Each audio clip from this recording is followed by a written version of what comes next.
हरिओम। सज्जनों, सज्जन व्यक्ति के पास यदि विद्या है तो वो किस लिए करता, तो उसका किसके लिए प्रयोग करता है।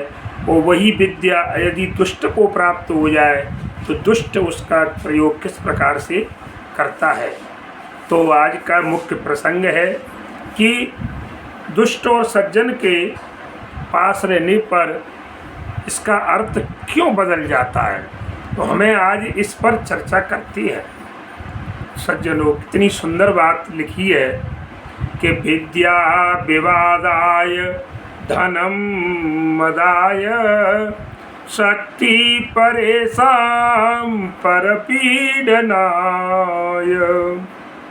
कलस्य साधो विपरीत में तत् ज्ञानाय दानाय च रक्षणाय। देखिए, अभी मैंने आपको बताया कि विद्या वही है, लेकिन व्यक्ति दो तरह की है।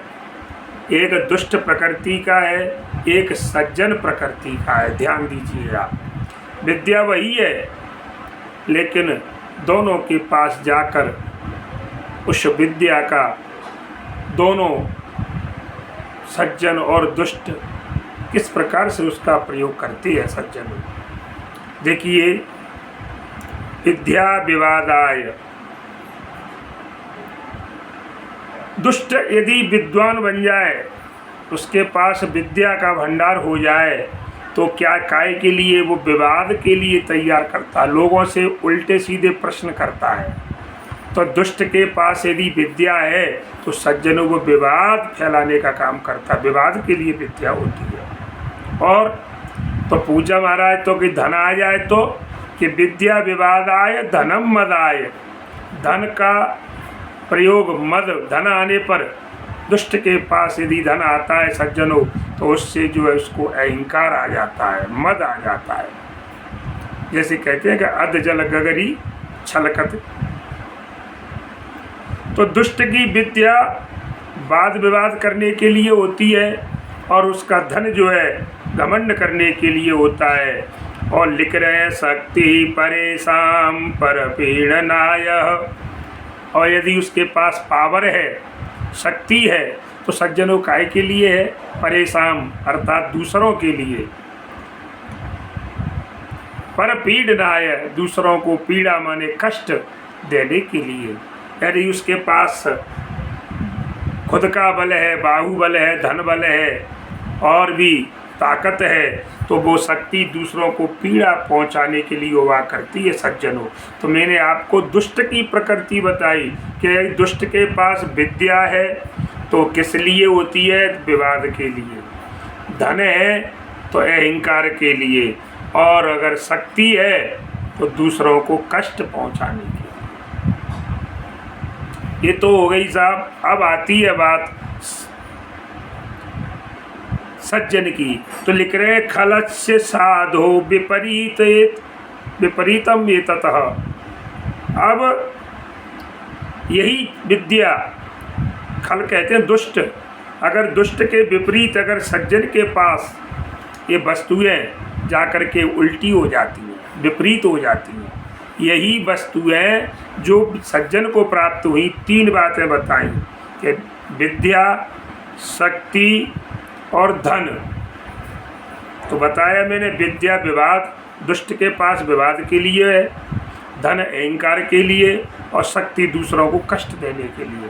लेकिन इनका अर्थ, तीनों चीज़ अगर ये किसी सज्जन व्यक्ति के पास पहुंच जाती हैं तो सज्जनों इसका अर्थ विपरीत हो जाता है।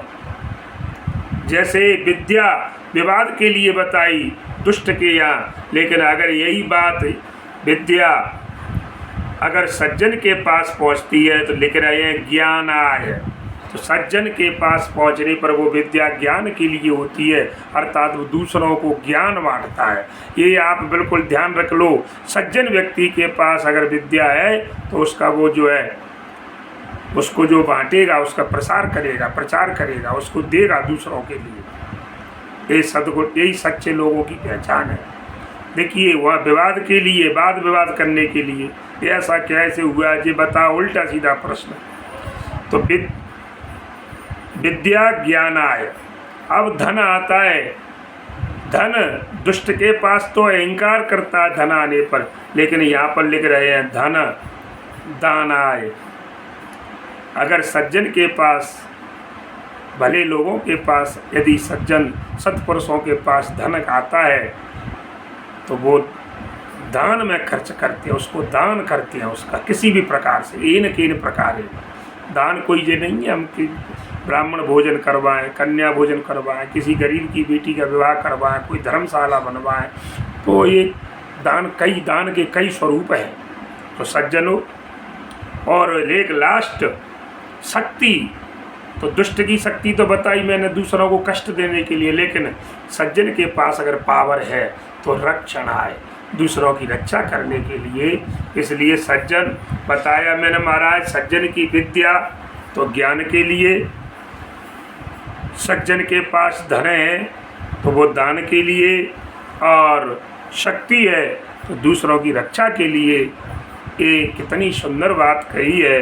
तो दुष्ट और सज्जन के पास रहने पर और ये अर्थ बदल जाते हैं महाराज। तो इस प्रकार से आज का मुख्य प्रसंग यही है कि दुष्ट और सज्जन के पास रहने पर किसका अर्थ क्या हो जाता है, अर्थ कैसे बदल जाता है। इसी के साथ जय श्री राम, जय हनुमान।